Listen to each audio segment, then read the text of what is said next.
Assalamu alaikum, dear students. So I'm your tutor, Dr. Amir. So let's start the today's class. The class of today is that continuous charge distribution. Last वाले class में हमने discuss किया था, define किया था what is actually continuous charge distribution. Continuous charge distribution is actually when the quantum nature of the charge is ignored, because in some of the examples we come across the examples where हमारी जिंदगी में कभी कभी हमारी रोजमर्रा की जिंदगी में कभी कभी ऐसी एग्जाम्पल्स आती है जहाँ पे हमें क्वांटाइजेशन ऑफ चार्ज को इग्नोर करना पड़ता है, क्योंकि वहाँ पे जो चार्ज होता है that is larger than the magnitude of the charge on the electron. For example मैंने लास्ट वाले क्लास में एक एग्जांपल आपको बताई थी कि हम ये कंटिन्यूस चार्ज डिस्ट्रीब्यूशन क्यों पढ़ते हैं, क्यों हम इसको कंसिडर करते हैं, हम इसको क्यों डिस्कस करते हैं फिजिक्स में। क्योंकि कभी कभी किसी सिस्टम का चार्ज इतना ज़्यादा होता है, वो बहुत ज़्यादा होता है, और हमें उस समय क्वांटाइजेशन का चार्ज इग्नोर करना पड़ता है, क्योंकि जो चार्ज ऑफ इलेक्ट्रॉन होता है वो that's very very smaller as compare to the continuous charge distribution. For example मैंने आपको एक सिंपल एग्जांपल दे दी थी, if we take a piece of cloud, एक बादल का पीस हम ले लेंगे, तो वो जो गरज जब होती है, वो लाइटनिंग जब होती है, सॉरी जब लाइटनिंग क्यों होती है, क्योंकि the charge is continuously distributed across the surface, across the volume. So in that case, we don't take the charge on electron. We don't change the quantum nature of the electron. That is, the charge of this system is in terms of integral multiples of the charge on the electron. So उस समय हमें जब हमें उसका charge देखना पड़ता है, किसका, बादल का चार्ज देखना पड़ता है, तो हम क्या करते हैं, वहां पे हम कॉन्टिन्यूस चार्ज डिस्ट्रीब्यूशन डिस्कस करते हैं। कॉन्टिन्यूस चार्ज डिस्ट्रीब्यूशन कब करते हैं हम, जब इसका जब ये मतलब जब the charge of the system is far far greater than the charge on electron. तो हमने फिर बोला था कि ये चार्ज कंटिन्यूस चार्ज डिस्ट्रीब्यूशन कब can, it can be in form of linear charge density, it can be in form of मतलब surface charge density, it can be in form of volume charge density। अब जब ये charge distribute होगा along the line, then we consider linear charge distribution। Now if the charge is continuously distributed over the surface, we say it is surface charge density। if the charge is continuously distributed over the volume, then we say it is volume charge distribution। These all the three cases, ये जो तीन cases हम पढ़ रहे हैं, ये कब कहां पे आ रहे हैं, ये अंडर कंटिन्यूस चार्ज डिस्ट्रीब्यूशन आ रहे हैं। नो, जब लास्ट वाले क्लास में हमने बताया था कि अगर हमारे पास कंटिन्यूस चार्ज डिस्ट्रीब्यूशन होगा तो उसकी वजह से एक टेस्ट चार्ज क्यू नॉट पे कितना फोर्स लगेगा। हमने क्या किया था, वहां पे हमने ये चार्ज लिया था लाइक इसमें, तो हमने फिर यहाँ पे हमने एक एग्जांपल ले ली थी। हमने सपोज किया था कि ये जो कंटिन्यूस चार्ज डिस्ट्रीब्यूशन है ये स्मॉल एलिमेंट्स का बना हुआ था, जिसका एक एलिमेंट का चार्ज डी क्यू है। फिर हमने यहाँ पे ले लिया था, क्या लिया था, क्यू नॉट ले लिया था हमने यहाँ पे, दैट इज टेस्ट चार्ज। फिर हमने देखा था इस कंटिन्यूस चार्ज डिस्ट्रीब्यूशन की वजह से इस पे कितना फोर्स अप्लाई होता है। तो हमने क्या किया था, हमने पहले डी क्यू चार्ज जो इस एक एलिमेंट है, डी क्यू चार्ज इस कंटिन्यूस चार्ज डिस्ट्रीब्यूशन में, उसका पहले हमने फोर्स देखा था क्यू नॉट पे, फिर हमने उन फोर्सेस को वेक्टोरियली ऐड किया था। तो that was the force on the test charge. No, today before moving on, first हम इंडिविजुअली स्टडी करते हैं linear charge distribution, volume charge distribution and surface charge distribution. Then we will find the electric field because of those continuous charge distribution। So I hope you just be focused here। तो पहले हम पढ़ते हैं volume charge. First वाला case क्या पढ़ते हैं हम, वॉल्यूम चार्ज डिस्ट्रीब्यूशन है। पहला वाला केस पढ़ते हैं हम volume charge distribution. Volume charge, VOLUME, volume charge distribution, volume charge.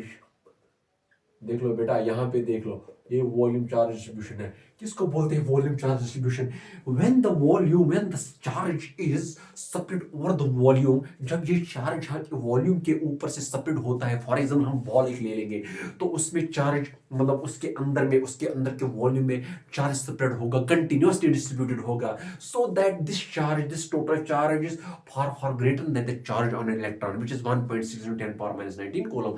तो उस समय हम वॉल्यूम चार्ज डिस्ट्रीब्यूशन की बात करते हैं। क्यों, क्योंकि चार्ज ऑन इलेक्ट्रॉन कितना होता है, चार्ज इलेक्ट्रॉन 1.6 × 10⁻19 कूलम। देखो बेटा, लेकिन अब हमारे पास अगर ये वॉल्यूम है, फॉर एग्जांपल स्फीयर है, ये स्फीयर है, देख लो बेटा, तो यहाँ चार्ज है, कंटिन्यूसली चार्ज डिस्ट्रीब्यूशन है यहाँ पे, राइट। ये कंटिन्यूसली यहाँ पे डिस्ट्रीब्यूटेड चार्ज है इस वॉल्यूम में, तो उस समय हम continuous charge volume charge distribution की बात कर रहे हैं, राइट। तो अब इसके बाद क्या करते हैं, volume charge distribution.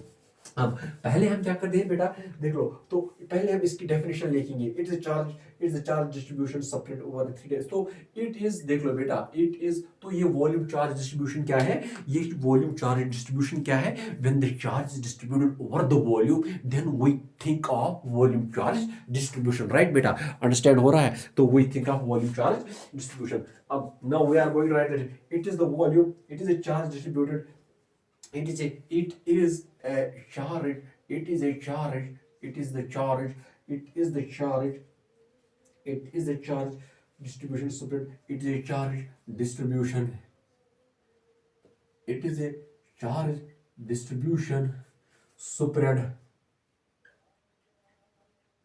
spread, spread over the three-dimensional volume, spread over the three-dimensional volume, spread over the three-dimensional volume, spread over the three-dimensional volume, spread over the three-dimensional volume. तो ये भी चार्ज डिस्ट्रीब्यूशन होता है अगर ये एक volume के ऊपर से स्प्रेड होगा continuously, it is distributed continuously through the volume of a sphere और ए सिलेंडर और a three-dimensional body, then we say it is volume charge distribution spread over three-dimensional volume और रीजन वी और region और region और region और region of volume of region of volume V, जिसका वॉल्यूम v है, of volume v। तो we define the volume charge distribution then as shown in the figure, जैसे फिगर में दिखा, as shown in the figure, as shown in the figure, देख लो बेटा, as shown in the figure, as shown in the figure। अब मैं एक volume charge, देख लो बेटा, यहाँ पे देख लो, अब ये मैं ये लूंगा, ये मैं एक वॉल्यूम ले लेता हूँ, ये वॉल्यूम ले लेता हूँ, तो अब इसके अंदर कंटिन्यूसली चार्ज डिस्ट्रीब्यूशन है, ये कंटिन्यूसली चार्ज डिस्ट्रीब्यूशन है। क्या है ये कंटिन्यूसली चार्ज डिस्ट्रीब्यूशन? ये कंटिन्यूसली चार्ज डिस्ट्रीब्यूशन वो होता है जब हमारे पास एक बॉडी होगा, जब चार्ज कंटिन्यूसली डिस्ट्रीब्यूटेड है along the line, along the surface or along the volume, and the total charge of that system, of that body is far greater in magnitude than the charge on the electron, and then in those cases in physics we consider the continuous charge distribution, and that continuous charge distribution, और ये continuous charge distribution जो होगा, it will be in form of line charge density, it will be in form of surface charge density, it will be in form of volume charge density। तो पहले हम यहाँ पे volume charge distribution को study करते हैं। अब देख लो बेटा, ये तो है, तो हम यहाँ पे क्या करते हैं, यहाँ पे एक वॉल्यूम ले लेंगे हम, देख लो, यहाँ पे एक वॉल्यूम ले लेंगे हम, यहाँ पे एक वॉल्यूम ले लेंगे हम, यहाँ पे एक वॉल्यूम ले लेंगे हम, ये वॉल्यूम एक है, देख लो बेटा, ये वॉल्यूम एक ले लिया मैंने यहाँ पे। तो जब ये वॉल्यूम ले लिया मैंने, तो इसके बाद देख लो बेटा, ये एक वॉल्यूम एलिमेंट ले लिया मैंने इसमें, तो अब इसका वॉल्यूम कितना है, इसका वॉल्यूम dv है, देख लो बेटा, इसका वॉल्यूम dv। तो इसका इस वॉल्यूम एलिमेंट का जिसमें चार्ज प्लस प्लस है कंटिन्यू चार्ज, तो इसमें हम इस Q0 पे फोर्स देख लेंगे, इस वॉल्यूम एलिमेंट की वजह से। तो फिर हम देख लेंगे इस कंटिन्यूस चार्ज डिस्ट्रीब्यूशन, इस वॉल्यूम चार्ज डिस्ट्रीब्यूशन की वजह से हम इलेक्ट्रिक फील्ड भी देखेंगे, because when we are capable of finding the force because of this charge distribution on the test charge Q0, so accordingly we can measure the electric field, we can find out the electric field because of this volume charge distribution। so अब ये मैंने एक volume element ले लिया इसमें, ठीक है बेटा। तो फॉर एग्जांपल, हाँ, तो ये एट एनी पॉइंट, तो then the volume charge distribution can be defined as volume charge distribution, volume charge density at, then volume charge density, ये जो volume charge density है ना, volume charge density is defined as तो क्योंकि हम volume charge distribution को पढ़ रहे हैं, तो accordingly we will be discussing here volume charge density is defined charge per unit volume, is defined as charge content, is defined as charge is defined charge is defined as charge contained in, is defined as charge contained per unit volume, charge contained per unit volume, charge container पर unit volume. देख लो बेटा, ये understand करने की कोशिश करो। पहले हमने कंटिन्यूस चार्ज डिस्ट्रीब्यूशन पढ़ा, फिर उस कंटिन्यूस चार्ज डिस्ट्रीब्यूशन में हमने तीन चीजें देखी, या तो ये सरफेस चार्ज डिस्ट्रीब्यूशन हो सकता है, या तो ये लीनियर चार्ज डिस्ट्रीब्यूशन हो सकता है, या तो ये वॉल्यूम चार्ज डिस्ट्रीब्यूशन हो सकता है। अब हमने वॉल्यूम चार्ज डिस्ट्रीब्यूशन पढ़ा, तो इसमें हम वॉल्यूम चार्ज डेंसिटी को स्टडी करते हैं। वॉल्यूम चार्ज डेंसिटी कब पढ़ते हैं?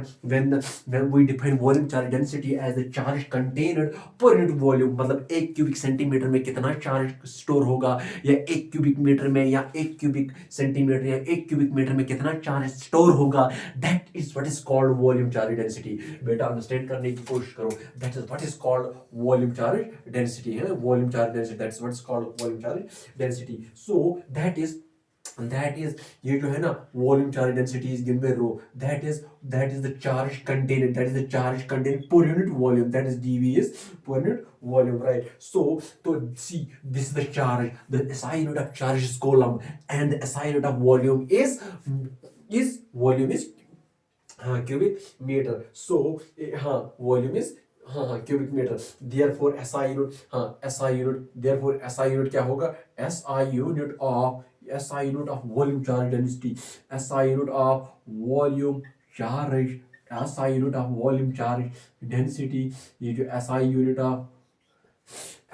of volume charge density, ये जो SI unit of volume charge density is देख लो बेटा, यहाँ पे देख लो, क्योंकि मतलब volume charge density is equal to dq by dv, that is charge per unit volume. अब चार्ज का SI यूनिट क्या है? It is coulomb, whose symbol is C, coulomb per metre, coulomb per cubic metre, coulomb per cubic metre,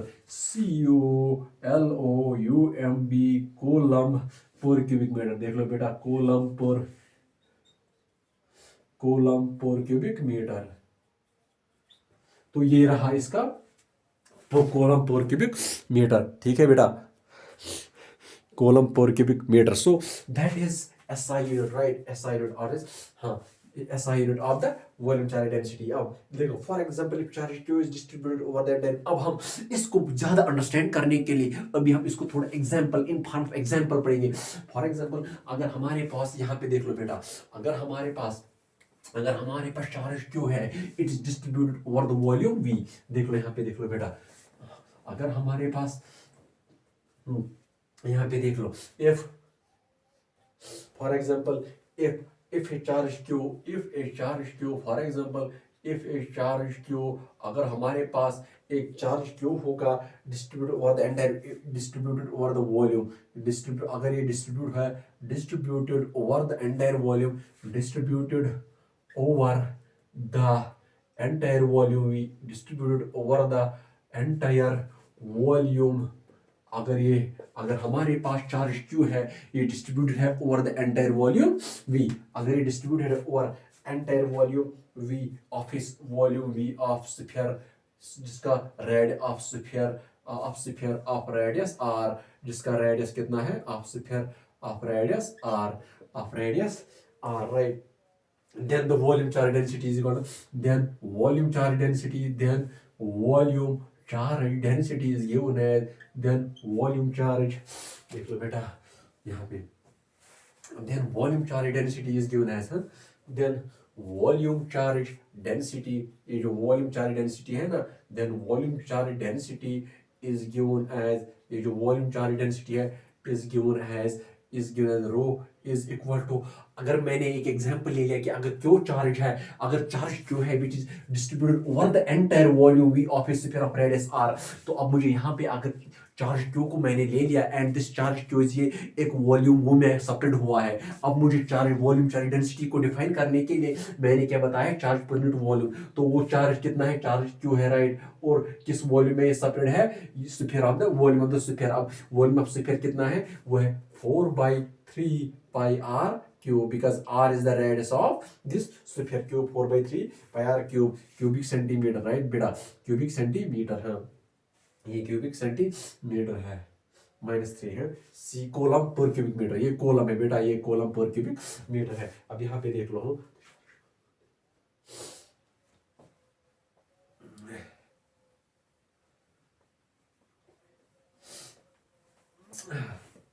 है ना, अब यहाँ पे देख लो, जैसे कि इट वाज मतलब स्मॉल, जैसे कि इससे पहले मैंने आपको पढ़ाया था कि एक्चुअली ये जो है ना, it is small charge contained per unit volume, right. तो इट मीन्स ये डी क्यू जो है, D Q is equal to rho into D V, D Q is equal to rho into D V. बेटा देख लो, D Q is equal to rho into D V. अब जो for example ये जो है, ये इसका चार्ज जो है ना, इसका ये है D q, that is equal to rho into D v. This rho is a charge density over the entire volume. Understand करने की कोशिश करो बेटा।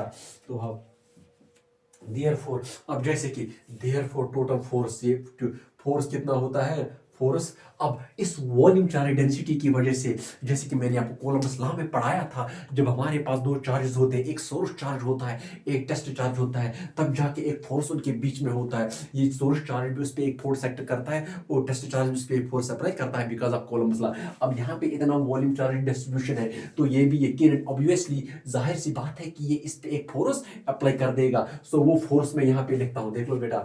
अब वो फोर्स मैंने यहाँ पे लिख दिया, देख लो force, that force is equal to this charge, हाँ, this charge Q naught into this D Q upon 4 pi epsilon naught, 4 pi epsilon naught R square, 4 pi epsilon naught, ये डी एफ है, हाँ, 4 pi epsilon naught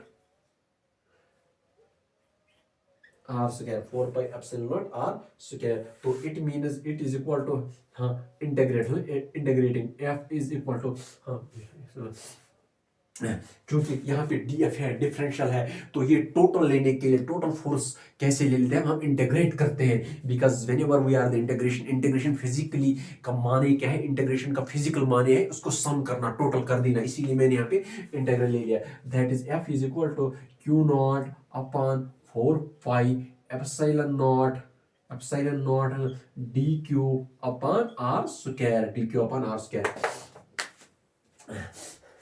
D Q upon R square, right बेटा, D Q upon R square है, D Q upon R square है, D Q upon R square into R cap. But ये D Q क्या है, ये D Q equal to rho D V. So ये आएगा किसके बराबर, देख लो बेटा यहाँ पे, ये आएगा Q naught upon 4 pi epsilon not. तो डी क्यू के बदले में क्या आएगा, डी क्यू के बदले रो डी वी, राइट बेटा, rho D V upon R square, rho dv upon r square. So this is the force. So this is the force. ये जो मैंने यहाँ पे ये एक्सप्रेशन आ गई, देख लो बेटा, ये जो है ना, ये दिस इज एक्चुअली, ये वो फोर्स है जो इस वॉल्यूम चार्ज एलिमेंट की वजह से इस चार्ज क्यू नॉट पे एक्ट होता है। अब हमें इस, क्योंकि आई नो दैट, मैंने आपको पढ़ा है क्लास में कि जब भी कहीं पे, जब भी एक चार्ज की नेबरहुड में, एक चार्ज की विसिनिटी में और एक चार्ज होता है, तो उस टेस्ट चार्ज पे एक इलेक्ट्रिक फील्ड महसूस होता है। क्यों? क्योंकि कुछ होता है, क्योंकि उस सोर्स चार्ज के इर्द गिर्द कुछ होता है जिसकी वजह से उस टेस्ट चार्ज पे एक फोर्स फील होता है। तो यकीनन वही बात यहाँ भी है, क्योंकि यहाँ पे एक कंटिन्यूस चार्ज डिस्ट्रीब्यूशन है, तो इसकी वजह से यहाँ पे एक फील्ड मतलब महसूस हो जाएगा इसकी वजह से। तो वो फील्ड में यहाँ पे इलेक्ट्रिक फील्ड, तो अब यहाँ पे लिखना इलेक्ट्रिक फील्ड, यहाँ पे लिखता हूँ बेटा, electric field, electric field, electric field, electric field due to volume charge, electric field due to volume charge distribution, due to volume charge distribution, electric field due to volume charge distribution, electric field, electric field due to volume charge distribution at the location of, at the location of q naught, at the location of q naught, at the location of q naught, at the location of q naught, at the location of q naught is, देख लो क्या है, at the location of q naught is, जैसे कि मैंने आपको पढ़ाया था कि जब भी हमारे पास अगर पॉजिटिव चार्ज होगा तो यहाँ पे एक चार्ज क्यू नॉट है, तो इस पॉजिटिव चार्ज की वजह से, इस पॉजिटिव चार्ज की वजह से यहाँ पे एक फील्ड महसूस हो जाएगा, इलेक्ट्रिक फील्ड यहाँ पे महसूस हो जाएगा। That electric field is equal to force upon per unit charge, ये चार्ज ये है, राइट, वही मैंने पढ़ाया था। तो ऐसे ही भी यहाँ पे आएगा, इस एट द लोकेशन ऑफ इस क्यू नॉट पे भी, इस चार्ज क्यू नॉट पे भी इस वॉल्यूम चार्ज डिस्ट्रीब्यूशन की वजह से एक फील्ड महसूस हो जाएगा। तो वो कितना होगा, दैट मींस देख लो मेरा, electric field due to V Q मैंने लिख दिया, this is the electric field due to the volume charge distribution, that is equal to force per unit charge, force per unit charge, charge कितना है Q naught है, right. अब मैंने force निकाल दिया, फोर्स कितना है, फोर्स है Q naught upon 4 pi epsilon, देख लो बेटा, Q naught upon 4 pi epsilon naught, Q naught upon 4 pi epsilon naught, और ये क्यू नॉट है, Q naught into rho D V upon R square, this Q naught cancel is equal to 1 upon 4 pi epsilon naught, 1 upon 4 pi epsilon naught rho D V upon R square, देख लो बेटा। तो ये रहा electric field, उसकी वजह से ये रो अपॉन आर स्क्वायर। तो दिस इज दोस्तों ये जो, तो बेटा ये जो मैंने यहाँ पे ये जो है ना ये वाला बन गया, हाँ ये जो है ना ये, तो ये बन गया क्या इलेक्ट्रिक फील्ड, किसकी वजह से, ये इलेक्ट्रिक फील्ड बन गया किसकी वजह से, इस वॉल्यूम चार्ज डिस्ट्रीब्यूशन की वजह से, कहाँ पे, चार्ज क्यू नॉट पे। So this is the electric field because of volume charge distribution at the location Q not. पहले क्या मैंने कहा, फिर से मैं आपको एक बार बताता हूँ, हम मतलब तो फिजिक्स में कभी कभी ऐसी एग्जांपल्स होती है कि जैसे कि जहाँ पे ये जो है ना, जहाँ पे ये चार्ज पे इलेक्ट्रॉन होता है, that is very very smaller than the magnitude of the system of other charges. For example मैंने आपको एक बात बताई थी, जब आसमान पे बादल होते हैं, जब ये गरजते हैं, जब लाइटनिंग होती है, वो लाइटनिंग क्यों होती है एक्चुअली, क्यों वो लाइटनिंग होती है, तो इसको समझाने के लिए LIGHTINING लाइट होती है, मतलब रेनफॉल से पहले लाइटनिंग होती है। ये लाइटनिंग क्यों होती है, क्योंकि charge is continuously spread across the clouds, right. When charge is continuously spread along the clouds,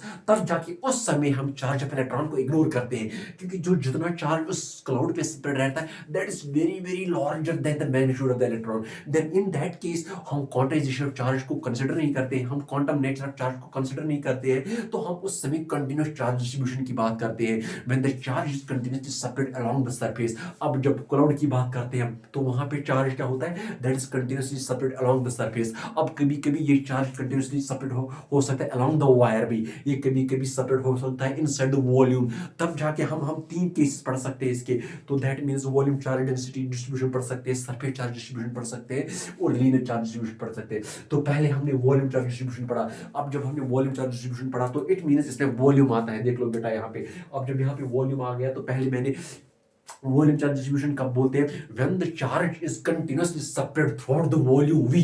for example जब वॉल्यूम v मतलब जब चार्ज स्प्रेड होता है इनसाइड द वॉल्यूम v होता है charge spread, then we talk of the volume charge distribution, right बेटा।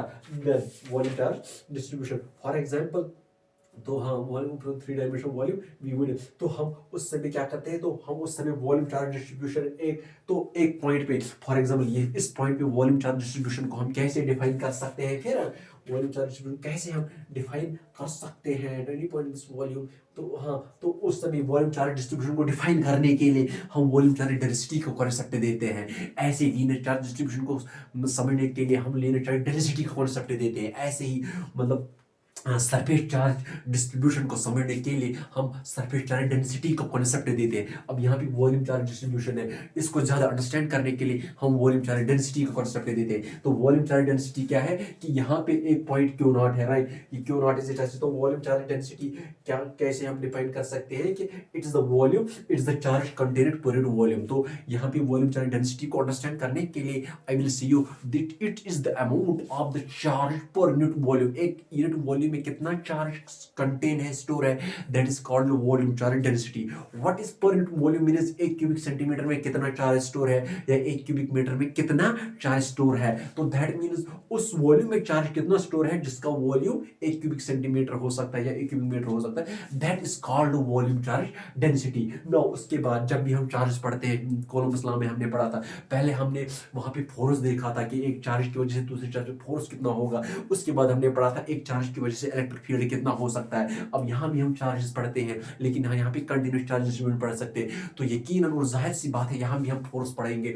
इस continuous charge distribution की वजह से एक टेस्ट चार्ज क्यू नॉट पे कितना फोर्स लगेगा, तो वो हमने यहाँ पे दे दिया। तो फॉर एग्जांपल जैसे कि यहाँ पे डी एफ इसका, तो अगर ये एक वॉल्यूम एलिमेंट डी वी है, तो इसकी वजह से, इस वॉल्यूम एलिमेंट की वजह से, तो फॉर एग्जाम्पल अगर ये वॉल्यूम एलिमेंट, अगर ये वॉल्यूम है ना, इसमें D Q element, D Q small charges है, तो उसकी वजह से इस पे कितना फोर्स लगेगा, वो होगा कितना, Q naught into D Q, according to मतलब कोलम्बस लॉ जो लगता है, Q naught into D Q. अगर यहाँ पे कितना कितना मतलब अगर ये स्मॉल चार्जड एलिमेंट से बना हुआ है, जिस एक एलिमेंट का मैग्नीट्यूड डी क्यू है, तब जाके ये force D Q into Q naught, that is Q naught into D Q upon 4 pi epsilon R square. तो लेकिन ये इसमें बहुत सारे डी क्यू चार्जड एलिमेंट्स होंगे, अब उनका टोटल सम हमें देखना है, अब हमें टोटल फोर्स देखना है इस पे, तो दैट मीन्स इसका इंटीग्रल हम ले लेंगे। वो इंटीग्रल मैंने यहाँ पे ले लिया, जब मैंने यहाँ पे ले लिया तो फिर अब इसके बाद हमें इलेक्ट्रिक फील्ड देखना है, क्योंकि ये कंटिन्यूस चार्ज डिस्ट्रीब्यूशन है और इसकी वजह से यहाँ पे कुछ फील्ड होगा कि नहीं, कि मैंने लास्ट वाले क्लास में आप लोगों को पढ़ा है कि whenever there is a charge around it in its neighborhood or vicinity there is some force felt, that force is because of electric field। तो इसकी वजह से फिर इलेक्ट्रिक फील्ड, इस वॉल्यूम चार्ज डिस्ट्रीब्यूशन की वजह से इलेक्ट्रिक फील्ड कितना होगा यहाँ पे, वो मैंने ले लिया फोर्स पर यूनिट चार्ज, जैसे कि मैंने डेफिनेशन में पढ़ाया था कि electric field is simply force per unit charge, कि एक यूनिट चार्ज पे कितना फोर्स एग्जिस्ट हो सकता है। तो that's finally, so that was about volume charge distribution, right? So that was all about volume charge distribution. So the next class will be about surface charge distribution and linear charge distribution. I hope that's all for today. Let's meet in the next class. Allah Hafiz.